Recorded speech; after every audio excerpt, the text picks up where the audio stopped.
Cumprimentamos a todos com a paz de nosso Senhor e Salvador Jesus Cristo. Estamos iniciando mais um programa EBD TV. Nós estamos aí no terceiro trimestre de 2011. Estamos estudando a missão integral da igreja, porque o reino de Deus está entre vós. Hoje estaremos estudando aí a lição de número 3, que traz para nós como título A Vida do Novo Convertido. O nosso texto áureo, que se encontra em 2ª Carta do Apóstolo Paulo aos Coríntios, capítulo 5, versículo 17, diz o seguinte: Assim que, se alguém está em Cristo, nova criatura é. As coisas velhas já passaram. Eis que tudo se fez novo. A nossa verdade prática diz: mediante o novo nascimento, mantemos plena comunhão com Deus, reconhecendo o seu senhorio em todas as esferas de nossa vida. A nossa leitura bíblica, que nós fazemos aí como base da nossa lição, está aí na 2ª Carta do Apóstolo Paulo aos Coríntios, capítulo 5, versículo 17, e também na carta do Apóstolo Paulo a Tito, capítulo 2, versículo 11 até o versículo 13, e o capítulo 3, do versículo 3 ao versículo 8. Vamos ler aí. Assim que, se alguém está em Cristo, nova criatura é. As coisas velhas já passaram, eis que tudo se fez novo. Agora Tito 2, porque a graça de Deus se há manifestado, trazendo salvação a todos os homens, ensinando-nos que, renunciando à impiedade e às concupiscências mundanas, vivamos neste presente século sóbria, justa e piamente, aguardando a bem-aventurada esperança e o aparecimento da glória do grande Deus e nosso Senhor Jesus Cristo. Tito 3, porque também nós éramos noutro tempo insensatos, desobedientes, extraviados, servindo a várias concupiscências e deleites, vivendo em malícia e inveja, odiosos, odiando-nos uns aos outros. Mas, quando apareceu a benignidade e o amor de Deus, nosso Salvador, para com os homens, não pelas obras de justiça que houvéssemos feito, mas, segundo a sua misericórdia, nos salvou pela lavagem da regeneração e da renovação do Espírito Santo, que abundantemente Ele derramou sobre nós por Jesus Cristo, nosso Salvador, para que, sendo justificados pela sua graça, sejamos feitos herdeiros, segundo a esperança da vida eterna. Fiel é a palavra, isto quero que deveras afirmes, para que os que creem em Deus procurem aplicar-se às boas obras. Estas coisas são boas e proveitosas aos homens. Então hoje estamos estudando aí sobre o novo nascimento, sem o qual ninguém entra aí no reino de Deus. É uma doutrina muito importante e que nós temos que sempre estudarmos e devemos sempre ensinarmos sobre essa doutrina. Mediante a fé que nós temos em Jesus Cristo, nós vamos sendo transformados de glória em glória à sua imagem, à sua semelhança. Isso é um crescimento contínuo, sempre olhando para Jesus, o autor e consumador da nossa fé. E esta mudança, ela não pode ser apenas exterior, pois seria apenas uma religiosidade. Mas esta mudança, ela é principalmente e inicialmente dentro de nós. É uma mudança que vem com a amizade, vem com a comunhão com o Espírito Santo, que mora em nós a partir do momento que nós aceitamos a Jesus como Senhor e Salvador.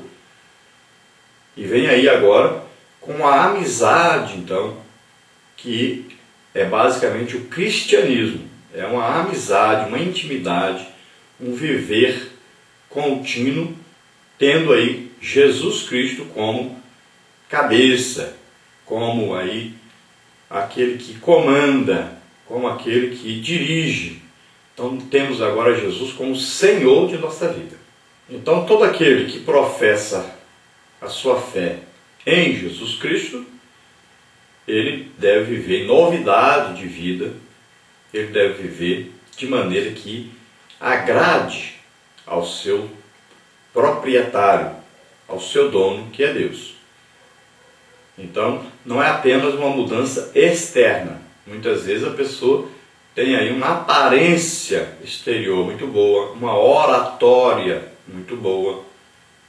Então sabe às vezes até pregar muito bem, ensinar muito bem, se veste muito bem. Mas por dentro é como aí um poço de imundície, que é o que Jesus ensinou sobre aqueles que são hipócritas, são apenas religiosos. Não vestem-se com uma capa externa de religiosidade. Então são como sepulcros caiados. Por fora, tudo branquinho, bonito, mas por dentro são aí um ninho de pensamentos impuros, de desejos impuros, e não conseguem acompanhar a mudança que o Espírito Santo quer trazer a todos aqueles que aceitam Jesus como Senhor e Salvador, a todos aqueles que professam essa fé em Jesus Cristo.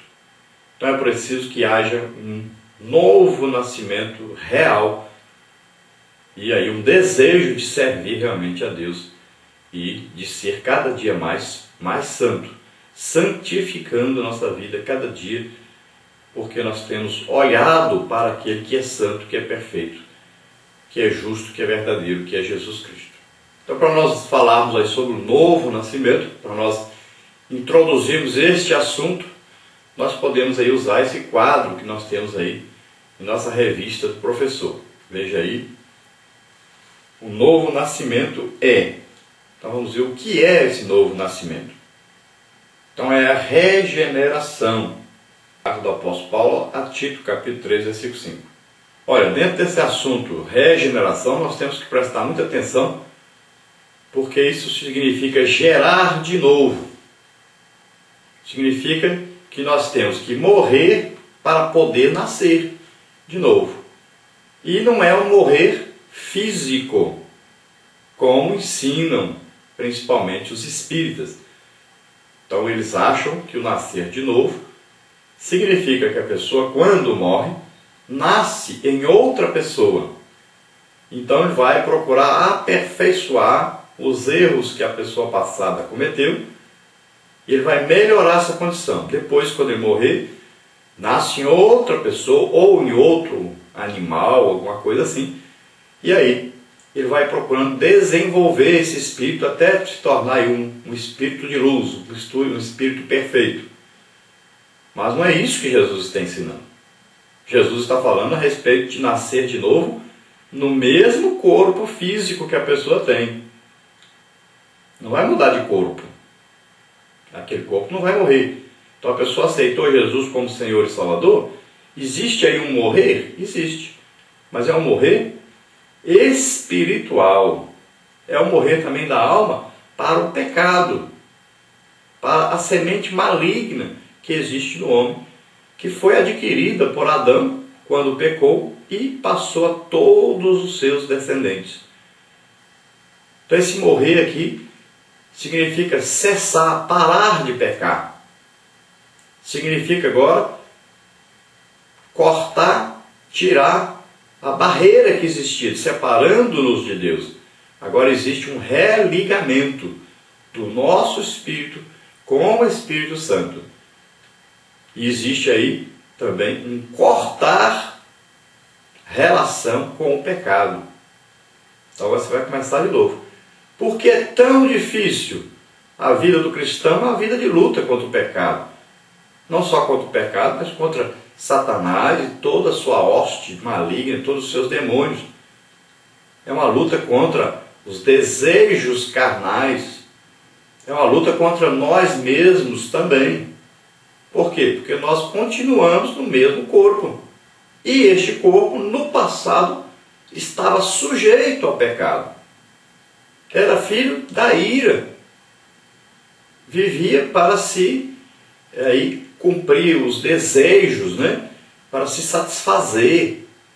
Então, existe aí uma luta constante entre o nosso espírito, que agora foi recriado, regenerado, está agora em comunhão com Deus, está em comunhão com o Espírito Santo que mora em nós, e essa luta é contra exatamente esses desejos que o corpo possuía no passado.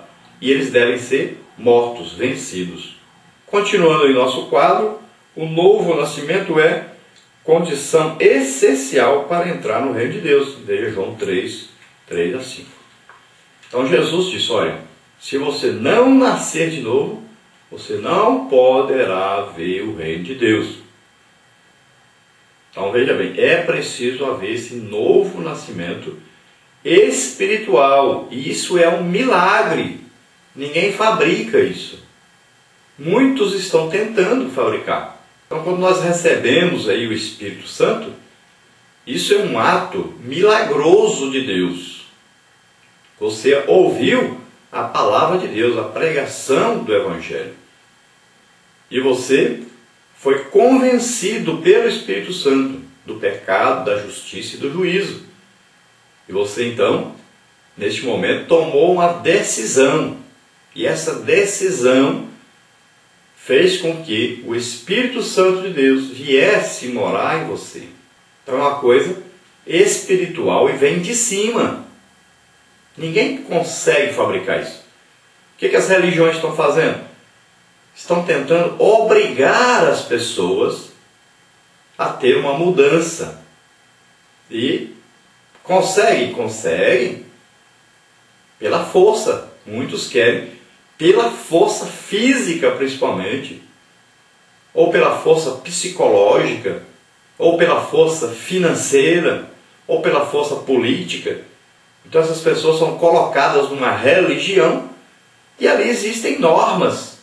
E muitas vezes normas dificílimas de serem seguidas e obedecidas.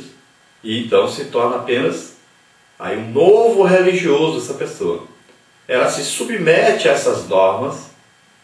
Muitas vezes essas normas vão exigir dessa pessoa aí que ele se vista diferente, que se comporte diferente, que ele fale diferente. Então, que ele faça certos tipos de orações. Então ele entrou apenas para uma religião e ele é obrigado a permanecer ali. Muitas vezes devido, às vezes, até ao respeito aos seus pais, para dar continuidade à religião dos seus pais, para agradar a esses pais. Então é apenas uma religião. Não tem aí uma íntima comunhão com Deus. E essas religiões, ninguém diz assim, Jesus mora em mim. Ninguém diz, o Espírito Santo mora em mim. Apenas eles têm o quê? Uma religião. Mas não têm a presença de Deus. Não sentem essa amizade íntima, essa alegria de ter Deus consigo mesmo. Essa intimidade de falar e ser ouvido, ser correspondido nesse amor que demonstra a Deus. Então não é uma amizade, não é aí um amor correspondido. Então é apenas uma religião. E que a pessoa tenta então se justificar perante a sociedade por essa religião.